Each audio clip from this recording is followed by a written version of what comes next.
اعوذ باللہ من الشیطان الرجیم بسم اللہ الرحمن الرحیم واتبع سبیل من اناب الی صدق اللہ العظیم وصدق رسولہ النبی الکریم الامین ونحن علی ذلک لمن الشاہدین والشاکرین والحمد للہ رب العالمین۔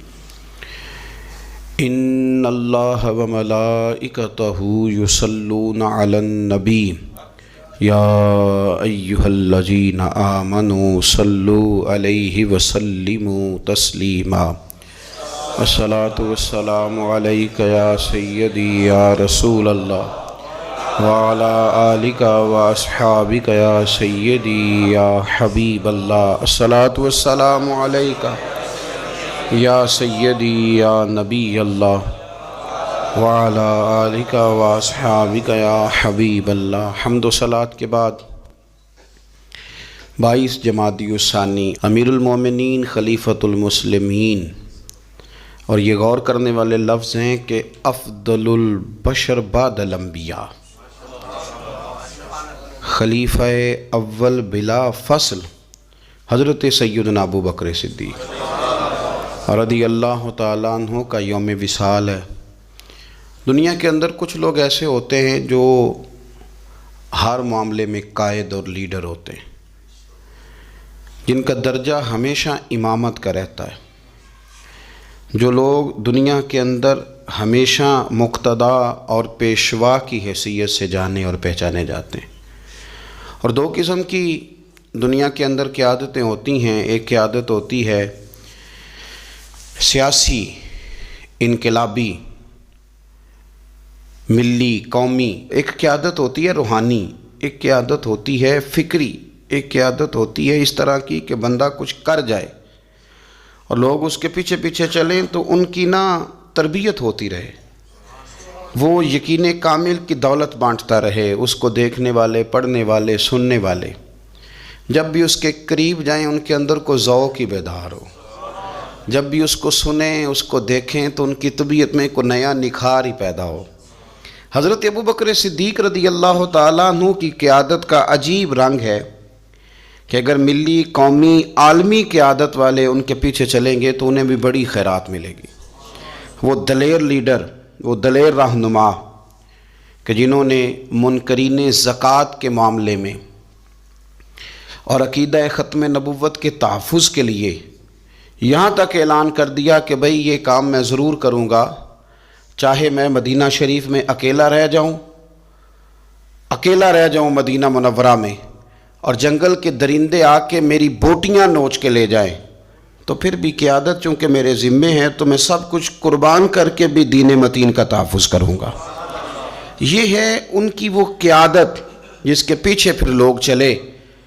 لیکن ایک تو یہ تاریخ ہے کہ ایک مضبوط اعصاب والے قائد، اور ایک تاریخ یہ ہے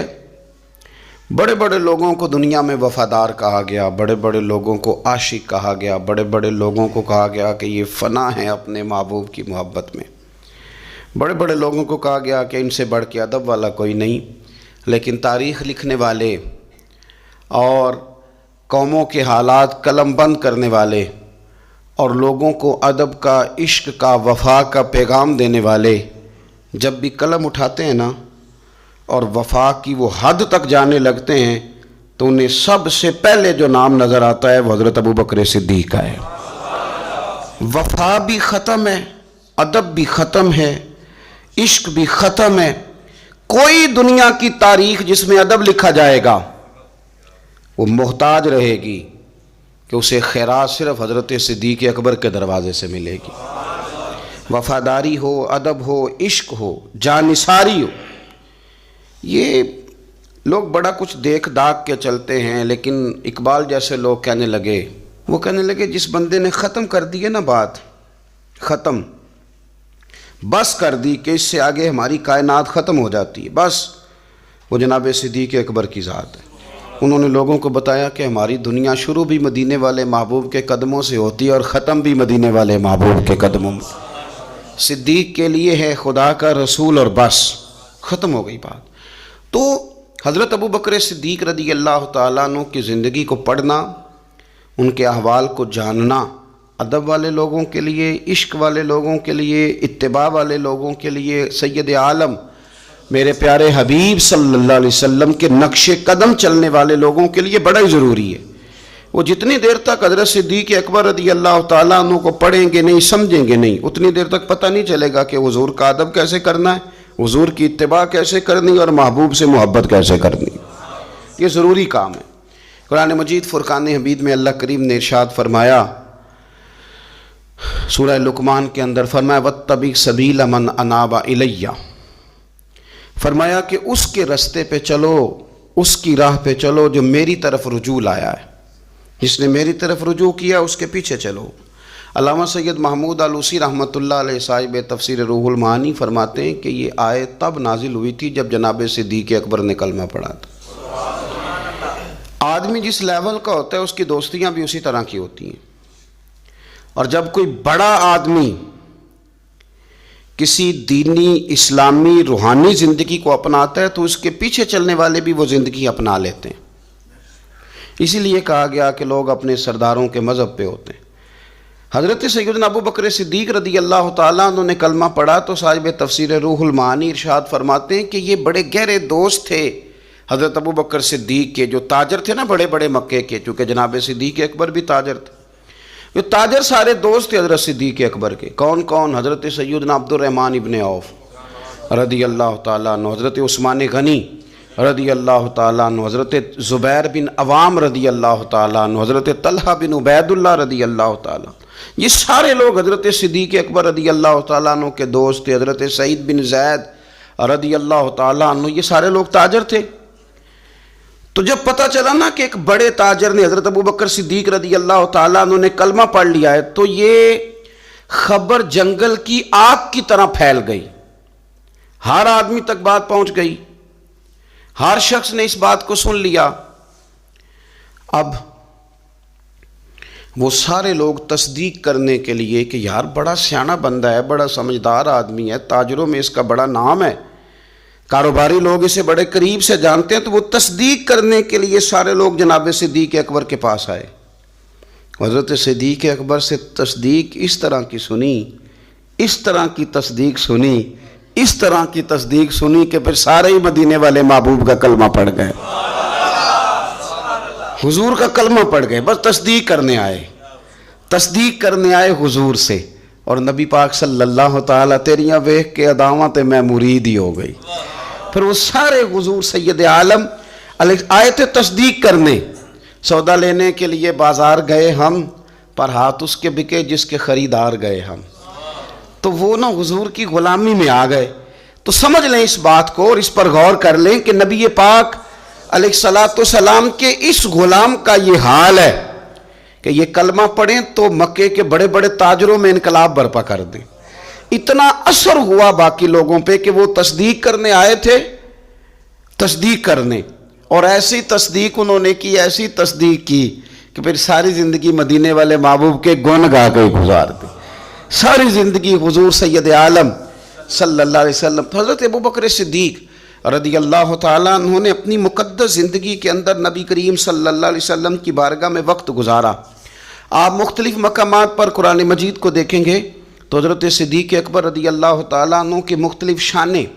آپ کو قرآن حکیم میں نظر آئیں گی۔ اللہ کریم نے قرآن مجید میں ارشاد فرمایا سورہ بقرہ میں کہ الذین ينفقون اموالهم باللیل والنہار سرا وعلانیہ، فرمایا کچھ لوگ ایسے ہیں جو اللہ کے راستے میں خرچ کرتے ہیں، اعلانیہ بھی اور چھپا کر بھی۔ اور وہ کس طرح خرچ کرتے ہیں؟ رات کو بھی خرچ کرتے ہیں اور دن کو بھی خرچ کرتے ہیں، اعلانیہ بھی، چھپا کے بھی، دن کو بھی، رات کو بھی۔ تو یا اللہ ملے گا کیا؟ فرمایا فَلَهُمْ أَجْرُهُمْ عِنْدَ رَبِّهِمْ، ان کا اجر ان کے رب کے پاس ہے، وہ اللہ کے پاس ہے اور راز ہے، ان کا اجر ان کے رب کے پاس ہے، ان پر نہ کوئی خوف ہوگا نہ وہ غمگین ہوں گے۔ یہ وہ لوگ ہیں جو رات کو بھی خرچ کرتے ہیں، دن کو بھی خرچ کرتے ہیں، اعلانیہ بھی خرچ کرتے ہیں، چھپا کے بھی خرچ کرتے ہیں۔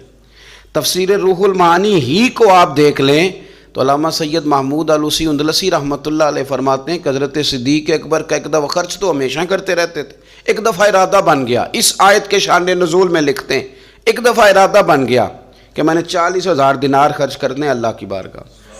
اور کرنے اس طرح ہے کہ دن کو بھی خرچ کرنے، اور اگر کوئی آدمی رات کو لینا چاہے تو اسے یہ نہ محسوس ہو کہ یہ تو صرف اجالے میں دینے والے ہیں، اگر کوئی رات کی تنہائی میں لینے آئے گا تو اسے بھی دیں گے، خرچ کریں گے اللہ کے راستے میں۔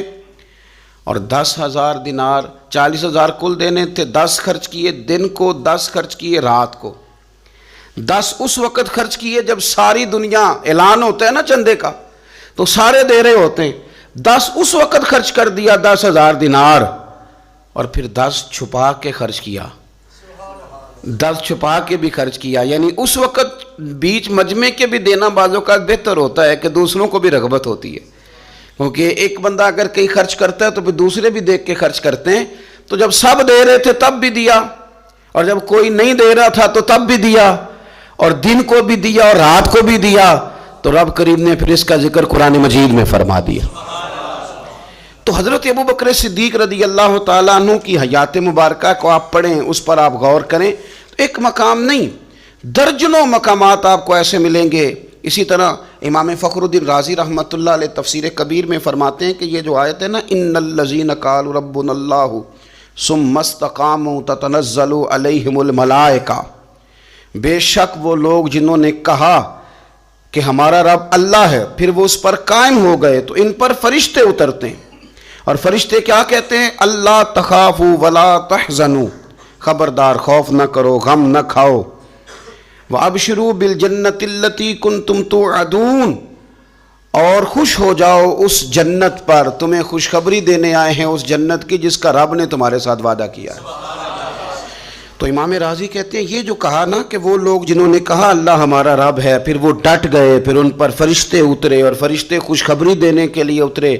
فرمایا یہ بھی حضرت ابوبکر صدیق کی شان میں نازل ہوئی ہے۔ اس لیے کہ حضرت صدیق اکبر نے اس وقت کلمہ پڑھا تھا جب کوئی اور کلمہ نہیں پڑھتا تھا، پہلے مسلمان حضرت صدیق اکبر آزاد مردوں میں سے پہلے مسلمان، آپ نے کلمہ پڑھا، رش دیکھ کے تو بھائی عام جگہ پہ بھی بڑے لوگ آ جاتے ہیں، لیکن تنہائیوں میں، ابتدا میں، بالکل شروع میں جس ہستی نے صرف جلوہ والضحیٰ دیکھا، آج لوگ بڑے جمہوریت پسند ہیں کہ ساری دنیا جدھر جائے گی ہم نے ادھر جانا ہے، جدھر رش زیادہ ہوگا اس وقت ہم چلیں گے، لیکن حضرت ابوبکر صدیق رضی اللہ تعالیٰ عنہ اس وقت کلمہ پڑھا جب اسلام پر تنہائیاں تھیں، غربتوں کا دور تھا، انہوں نے یہ نہیں دیکھا کہ ساری دنیا کدھر ہے، انہوں نے یہ دیکھا کہ میرے محبوب کی رضا کدھر ہے، اور پھر اس پر انہوں نے تکلیفیں برداشت کیں، تکلیفیں پلیٹ میں رکھ کے نہیں غلامی مل جایا کرتی، تکلیفیں برداشت کی، مار بھی کھائی، مال بھی دیا، تکلیف بھی سہی، تانے بھی سہے، باتیں بھی سنی، قبیلے کے اندر سے بھی مخالفت ہوئی، باہر سے بھی مخالفت ہوئی، وہ ڈٹے رہے، تو رب فرماتے جب یہ ڈٹ گئے نا تو پھر میں نے بھی ان کی مدد کے لیے فرشتے نازل کر دیے، پھر اللہ تبارک و تعالیٰ نے انہیں کوئی لاوارث نہیں چھوڑا، پھر ان کی مدد اللہ نے اپنے فضل سے فرمائی۔ تو حضرت صدیق اکبر رضی اللہ تعالیٰ عنہ کی مقدس حیات مبارکہ، اس پر بے شمار فضائل میں آپ کو احادیث ملیں گی، بے شمار آپ کو آیات بینات ملیں گی۔ سمجھنے کی چیز یہ ہے کہ ان کی زندگی کو دیکھا جائے، پڑھا جائے۔ میں نے بڑا غور کیا ہے، جتنا کو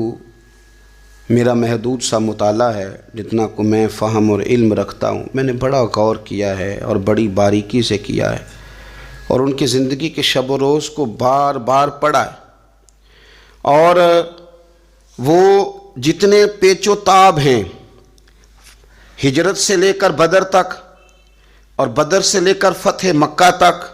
ہر میدان، ہر جگہ، ہر کوچہ، ہر نگر، تو ایک ہی بات سمجھ میں آئی ہے کہ جس طرح پروانہ چراغ کے گرد گھوم کے زندگی گزار دیتا ہے، گھوم کے زندگی گزار دیتا ہے، روشنی جہاں نظر آتی ہے تو پروانہ ساتھ ہی نظر آتا ہے، کہیں اور دکھائی دیتا ہی نہیں۔ اسی طرح میرے پیارے حبیب نبی کریم صلی اللہ تعالیٰ علیہ وسلم کی نبوت کی روشنی کے گرد جو پروانہ دیوانہ وار ہمیں نظر آتے ہیں ان کا نام حضرت ابو بکر صدیق ہے۔ حضور کی رضا کو پا لینا، حضور کیا چاہتے ہیں اس چاہت کے مطابق کوشش کرنا۔ جس نے میرے نبی پاک علیہ الصلوۃ والسلام کے ساتھ عداوت رکھی اس کے ساتھ عداوت رکھنا، اسے اپنا دشمن جاننا۔ جس کے ساتھ میرے نبی کریم صلی اللہ تعالیٰ علیہ وسلم کی غلامی کا رشتہ ہو گیا، جو حضور کا وفادار ہو گیا، اس کے ساتھ دست شفقت پھیرنا، اس سے پیار کرنا۔ حضور صلی اللہ علیہ وسلم نے خود فرمایا کہ میری امت پر سب سے زیادہ نرمی کرنے والے ابو بکر صدیق ہیں۔ اس کے ساتھ محبت کرنا، اس کے ساتھ پیار کرنا، اپنی ظاہری زندگی کو، اپنے وجود کو، اپنی خواہشات کو، اپنی اولاد کو، اپنے تعلق کو، سب کو پیچھے رکھ کے سب سے آگے اپنے محبوب کی ذات کو رکھنا۔ یہ کمال صرف حضرت صدیق اکبر ہی کو حاصل ہے۔ لوگ عمل کرتے ہیں پر مزیدار نہیں کرتے، چل پڑتے ہیں پر پورا نہیں چلتے، رشتہ بناتے ہیں پر سوچتے ہیں کہ اتنا ہی کافی ہے، اتنی زیادہ وفا اور اتنی زیادہ پیچھے چلنے کی کیا ضرورت ہے۔ لیکن حضرت ابو بکر صدیق رضی اللہ تعالیٰ نے جو رشتے بنائے، پھر وہ رشتے نبھائے، پھر انہوں نے حضور کی اس غلامی کو نبھا کے دکھایا۔ کلمہ پڑھا۔ ہمارے ایک بزرگ فرمایا کرتے تھے ابو بکر نے دوستی لگائی تھی مکے میں اور جوان کرائی بدر و احد خندق میں، اور فرماتے ہیں ساتھ نبھائی ہے قبر میں بھی۔ پانی پرنا سہیلیاں تے رنگا رنگ کڑے، او پائی اسی تے پریا اس دا جانیے جس دا توڑ چڑھے۔ اور بڑی احتیاط کے ساتھ، بڑی احتیاط کے ساتھ، بڑی احتیاط کے ساتھ، اگر انہوں نے کبھی مشورہ بھی دیا نا، ایک جنگ کے موقع پہ حضور نے مشورہ مانگا تو عرض کی حضور آپ جیسے حکم کریں گے ہم ویسے ہی حاضر ہیں۔ اگر کبھی مشورہ مانگا بھی تو انہوں نے بڑا محتاط ہو کے بڑی احتیاط سے، کوئی زیادہ رائے نہیں،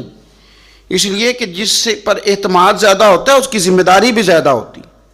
جس سے محبت زیادہ کی جاتی ہے اس کی ڈیوٹی بھی زیادہ ہوتی۔ سب سیاں رل پانی نو چلیاں، کوئی مڑ سی پر کے، تو جنہاں نے پر کے سیر تے چایا وہ قدم رکھن ڈر ڈر کے۔ انہیں پتہ تھا مجھ پر اعتماد زیادہ ہے، تو ان کی ذمہ داریاں، اس کا انہیں احساس، وہ ہر جگہ یار بات کو سمجھو نا، اگر مدینے میں کوئی جنازہ ہے تو ابو بکر صدیق اس میں بھی پہلے نظر آتے ہیں،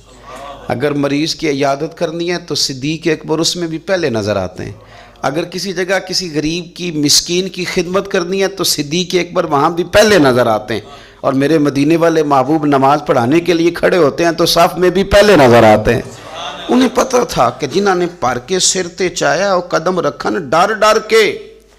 بڑی ڈیوٹی کی، بڑی ڈیوٹی، آخر دن تک ڈیوٹی کی اور کھول کے کی۔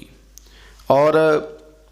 حضور سید عالم صلی اللہ تعالیٰ علیہ وسلم کے وصال ظاہری کے بعد بھی حضور کے دین سے، حضور کی اولاد سے، حضور کے صحابہ سے، نبی کریم صلی اللہ تعالیٰ علیہ وسلم کے مشن سے انہوں نے وفاداری والی ڈیوٹی کی۔ اور ابو بکر صدیق رضی اللہ تعالیٰ عنہ کو جب نور والے کفن میں لوگ تدفین کے لیے اٹھا رہے تھے، اور جب ان کی اس وصیت پر عمل کیا جا رہا تھا کہ مجھے نا فوراً نہ میری قبر کھودنا حضور کے ساتھ، پہلے پوچھ لینا، پہلے گواہی لے لینا، پہلے او لے سجنا اساں توڑ نہیں پائی، اساں جان دیتی راہ تیرے۔ حضرت ابو بکر صدیق رضی اللہ تعالیٰ انہوں نے اپنی زندگی وفاداری والی گزاری۔ دعا کریں ہم نے بھی جہاں لگائی ہے نا ہماری نبھ جائے، ہمارا نہ کسی جگہ کوئی ایسا معاملہ نہ بن جائے، ہم نہ نبھانے کے قابل ہو جائیں، کچھ ایسا نہ ہو جائے کہ جس میں معاملہ تکلیف والا ہو، ہم نہ طے کر جائیں۔ بڑی بڑی آندھیاں آتی ہیں، بڑے بڑے طوفان اٹھتے ہیں، بڑے بڑے دھوپ چھاؤں کے معاملات ہوتے ہیں۔ دعا کرو کہ جہاں جہاں ہم پر اعتماد کیا جاتا ہے، پیار کیا جاتا ہے، ہم اسے نبھا سکیں۔ میرے رسول کریم صلی اللہ تعالیٰ علیہ وآلہ وسلم کے اس غلام نے ڈیوٹی اس ترتیب سے دی کہ مشکات میں حدیث ہے، ذرا انداز دیکھیے گا اس روایت کا، ان کی نیکیاں کس طرح گنی جائیں۔ یعنی حضرت ابو بکر صدیق رضی اللہ تعالیٰ عنہ کی عظمت شروع کہاں سے کی جائے، اس عظمت کے لیے عنوان کہاں باندھا جائے، ان کی زندگی کا کون سا پہلو ہے جس کا تذکرہ چھیڑا جائے اور ان کی وفا کا ذکر کیا جائے، ان کی اتباع کا ذکر کیا جائے، ان کی غلامی کا ذکر کیا جائے، ان کے فنا فی الرسول صلی اللہ علیہ وسلم ہونے کا ذکر کیا جائے، کہاں سے بات شروع کی جائے۔ میں نے تفسیر روح البیان دیکھ رہا تھا، یعنی کچھ باتیں ایسی ہیں کہ یہ موقع نہیں تھا یار، یہاں یہ والی باتیں تو نہیں نہ ہوتی۔ یعنی اماں جب لاڈ سے پتر سے بات کرتی ہے تو روٹین میں کرتی ہے نا، گھر میں بیٹھے کتنا پیارا ہے میرا بیٹا، میرا پتر بڑا بیبا ہے، وہ گھر میں لاڈ سے بات کرتی ہے۔ جب وہ سفر پہ انسان جا رہا ہو یا کوئی ایمرجنسی حالات ہوں تو اس موقع پر لاڈ کی باتیں نہیں ہوتی، اس موقع پر بڑی میٹھی، بڑی شستہ، بڑی الگ تھلگ باتیں نہیں ہوتی۔ علامہ اسماعیل حقی رحمۃ اللہ علیہ تفسیر روح البیان کے اندر فرماتے ہیں کہ جنگ بدر کے اندر نا حضرت ابو بکر صدیق رضی اللہ تعالیٰ عنہ کے صاحبزادے، وہ پہلے بھی آپ نے سنا ہوا ہے، بڑی معروف بات ہے کہ وہ کافروں کی طرف سے آئے تھے لڑنے کے لیے، ابھی کلمہ نہیں پڑھتے تھے، بعد میں اللہ نے توفیق دی وہ بھی مسلمان ہو گئے۔ وہ کافروں کی طرف سے جب آئے اور انہوں نے للکارا انہوں نے، تو حضرت صدیق اکبر نے نا جلدی سے تلوار اٹھائی اور اٹھنے لگے، کہا یا رسول اللہ مجھے اجازت دیں میں اس کی گردن کاٹ کے لاؤں۔ تو حضور نے فرمایا ابو بکر آپ بیٹھ جائیے۔ حضور وہ للکار رہے ہیں، جس طرح والد کو غصہ زیادہ نہیں ہوتا بچے کی کسی غلطی پر، تو کہا حضور میں نے جانا ہے، ابھی اس کی گردن کاٹ کے لاتا ہوں۔ فرمایا ابو بکر بیٹھ جائیے۔ حضرت صدیق اکبر کی طبیعت کے اندر جب حضور نے وہ جلال دیکھا اور خیال دیکھا کہ اب تو یہ جانا ہی چاہ رہے ہیں، تو حضور نے پھر کیا انداز اختیار کیا، نبی کریم علیہ السلام نے فرمایا ابو بکر بیٹھ جا، تیری ابھی بڑی ضرورت ہے۔ فرمایا تیری وجہ سے ابھی ہم نے بڑے نفع اٹھانے۔ اور پھر حضور نے فرمایا ابو بکر جس طرح میرے لیے میری آنکھیں اور میرے کان ہیں نا، جس طرح میرے لیے میری آنکھیں اور میرے کان ہیں، اسی طرح ابو بکر تو بھی میرے لیے یہی حیثیت رکھتا ہے۔ جس طرح بندہ آنکھوں سے دیکھتا ہے کانوں سے سنتا ہے، اللہ کرے آپ کو سمجھ آئے، آنکھوں سے دیکھتا ہے اور کانوں سے سنتا ہے، فرمایا ابو بکر تو میرے لیے اسی طرح ہی ہے، گویا میں تیری صورت میں ہی تو دنیا کو دیکھتا ہوں۔ تو عشق میں، پیار میں، وارفتگی میں جو اللہ تعالیٰ نے اعزاز انہیں عطا فرمایا، وہ ہمیں سکھا گئے کہ حضور کی محبت میں جینا کیسا ہے، اس محبت کو نبھانا کیسے ہے، اور اس کے اندر تا دم آخری کس طرح کر کے وقت گزارنا ہے۔ بس شرط یہ ہے کہ سیکھیں، ان سے سیکھیں۔ جنہوں نے آج تک فیصلہ نہیں نہ کیا کہ وہ کیا ہیں، وہ دیندار ہیں کہ دنیا دار ہیں، وہ شہری تو ہو کے جینا چاہتے ہیں کہ دیہات کے کلچر میں بسنا چاہتے ہیں، وہ طریقت کے راہ کے مسافر ہیں کہ وہ کوئی سیاست۔ جنہوں نے آج تک فیصلہ نہیں نہ کیا، تو جو فیصلہ نہیں کر سکے وہ نتیجہ کب حاصل کریں گے؟ ہم فیصلہ نہیں کر پاتے ساری زندگی، ہمیں پتہ ہی نہیں ہوتا دراصل ہم کیا ہیں۔ بس زندگی میں جن لوگوں نے فیصلہ کر لیا ہوا ہے نا کہ ہم کیا ہیں، ہم درویش ہیں، فقیر ہیں، صوفی ہیں، ہم دنیا دار ہیں، ہم مال و دولت والے ہیں، ہم سخی ہیں، ہم متقی پرہیزگار ہیں، عبادت کیا ہیں ہم، جنہوں نے فیصلہ کر لیا ہے نا، پھر ان کا سفر بھی شروع ہو گیا، ان کا سفر بھی شروع ہو گیا۔ جب سفر شروع ہو جائے تو پھر کبھی نہ کبھی منزل بھی آ ہی جایا کرتی ہے، لیکن جنہوں نے ابھی تک فیصلہ ہی نہیں کیا تو وہ کس طرح کر کے منزل تک پہنچیں گے۔ دعا یہ ہے کہ اللہ تعالیٰ ہمیں حضرت ابو بکر صدیق رضی اللہ تعالیٰ عنہ کے طریقوں پر چلنے کی توفیق عطا فرمائے۔ اللہ ہمیں ان کے رستوں کا مسافر بنائے، ان کی وفاداری، ان کا عشق، ان کی غلامی کے اللہ ہمیں خیرات